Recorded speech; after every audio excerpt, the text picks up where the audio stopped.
Doctor गुरुजी कुमारन स्वामी की तरफ से सबको दीपावली धनतेरस की बहुत बहुत बधाई। जो है गुरुजी डॉक्टर कुमारन स्वामी सर्वप्रथम बताते हैं कि ये दीपावली शब्द का अर्थ क्या है। जो दीपावली है ये एक संस्कृत शब्द है। जो दीपावली है दीप और अवली के संधि से ये दीपावली शब्द बना है। तो अवली का मतलब जो होता है पंक्ति में रखे हुए दीपक। तो शुद्ध शब्द जो है दीपावली, इसका आध्यात्मिक अर्थ है कि अंधकार पर प्रकाश की विजय, और इसका शाब्दिक अर्थ है कि दीपों की पंक्ति यानी कि दीपावली, जो अवली शब्द है। डॉक्टर गुरुजी कुमारन स्वामी सबको बताना चाहते हैं कि ये दीपावली का सर्वप्रथम उल्लेख जो है पद्म पुराण और स्कंद पुराण में इसका मिलता है। स्कंद पुराण जो है वो कार्तिकेय भगवान ने लिखा है।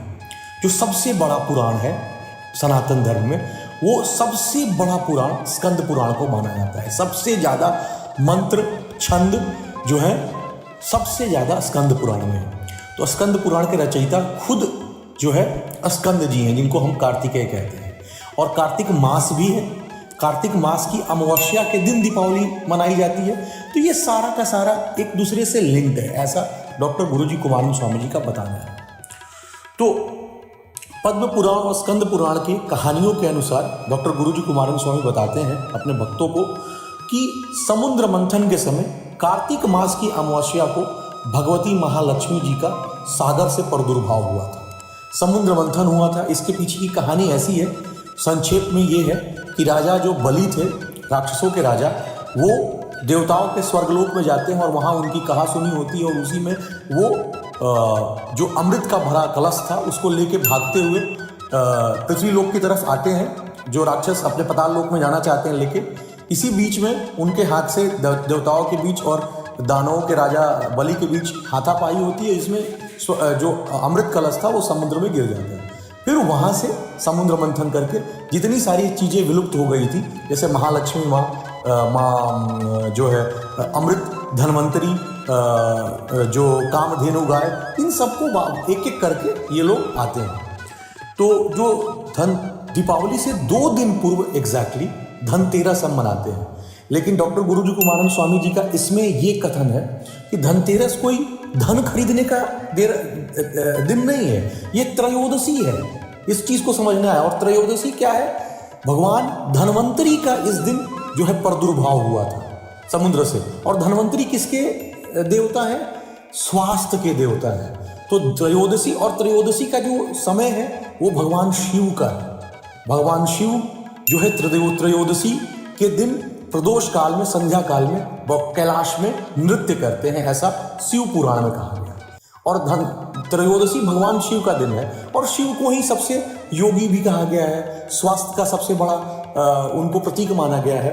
तो धनतेरस कोई सोना चांदी खरीदने का दिन नहीं है, ऐसा डॉक्टर गुरुजी कुमारन स्वामी का बताना है, बल्कि ये दिन अपने स्वास्थ्य के बारे में सोचने का दिन है।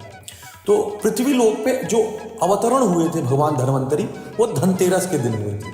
शरद पूर्णिमा के दिन, जो अभी आने वाली है 2-3 दिन में, उस दिन चंद्रमा का प्रादुर्भाव हुआ था। चंद्रमा भी विलुप्त हो गए थे।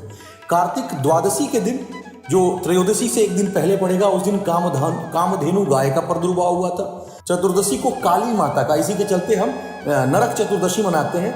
और माँ काली के, क्योंकि माँ काली जो है वो काल को भी नाश कर देती हैं, इसी के चलते हम लोग दीपावली से एक दिन पहले रात को जो है नरक चतुर्दशी मनाते हुए दिया घर के बाहर रखते हैं दक्षिण दिशा में, ऐसा डॉक्टर गुरुजी कुमारन स्वामी का कहना है।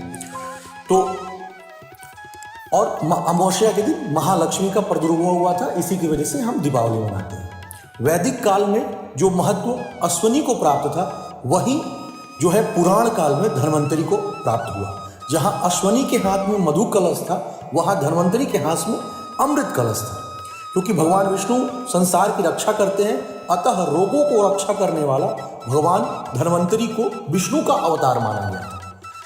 और उसके बाद इसका एक और दीपावली का एक और महत्वपूर्ण कहानी डॉक्टर गुरुजी कुमारन स्वामी बताते हैं कि वाल्मीकि जी ने अपने रामायण में और तुलसीदास जी ने रामचरितमानस में ऐसा बताया है कि प्रभु राम 14 वर्ष के वनवास के बाद जो ये आपको अश्विनी मास का विजयादशमी था, दशहरा था, 10वां दिन था। उस दिन रावण का वध करके और कार्तिक मास के अमावस्या आपको यानी कि 19 दिन के बाद जो है अयोध्या लौट के आते हैं लंका से, क्योंकि बहुत सारी जगहों पर रुकते भी हैं। प्रयागराज पे रुकते हैं, वो उसके पहले चित्रकूट पे रुकते हैं भगवान। तो बहुत सारी जगहों पे जिन जिन ऋषियों से मिलते हैं, वापस आते वक्त लंका से और माँ सीता को दिखाते हैं, वो सारी जगहों पे मिलते हुए वापस आते हैं और वापस दीपावली के दिन सुबह सुबह जो है वो पहुंचते हैं अयोध्या। इसी के चलते हम लोग एक दिन पहले अयोध्या में भी संध्या के दिन दीपावली मनाते हैं। तो ये भी एक मुख्यतः कारण है दीपावली मनाने का। उसके बाद जो डॉक्टर गुरुजी कुमारन स्वामी का अपना रिसर्च है, उसके अकॉर्डिंग गुरुजी बताते हैं कि शरद ऋतु जो है उसमें नॉर्दर्न हेमिस्फीयर, जिसको उत्तरी गोलार्ध कहा जाता है, वो कार्तिक मास की अमावस्या के दिन दीपावली के दिन बहुत ही महत्वपूर्ण हो जाता है। क्योंकि जो अयन होता है, मतलब नॉर्दर्न हेमिस्फीयर और साउदर्न हेमिस्फीयर, दो प्रकार के अयन होते हैं, जिसको हम लोग उत्तरायण और दक्षिणायन कहते हैं। तो उसमें ऋतु बदलाव बहुत बड़ा होता है। इसकी वजह से दीपावली हमारे वैज्ञानिक रूप से भी बहुत ज्यादा महत्व रखती है। अंत में डॉक्टर गुरुजी कुमार स्वामी का ये शब्द है कि असतो मां सद्गमय तमसो मां ज्योतिर्गमय। हे भगवान, मेरे सारे भक्तों को अंधकार से प्रकाश की ओर आप ले जाएं। और इन सारे शब्दों के साथ डॉक्टर गुरुजी कुमारन स्वामी दीपावली की अनंत शुभकामनाएं अपने भक्तों को प्रदान करते हैं। रेगुलर अपडेट्स पाने के लिए हमारे चैनल को सब्सक्राइब करें।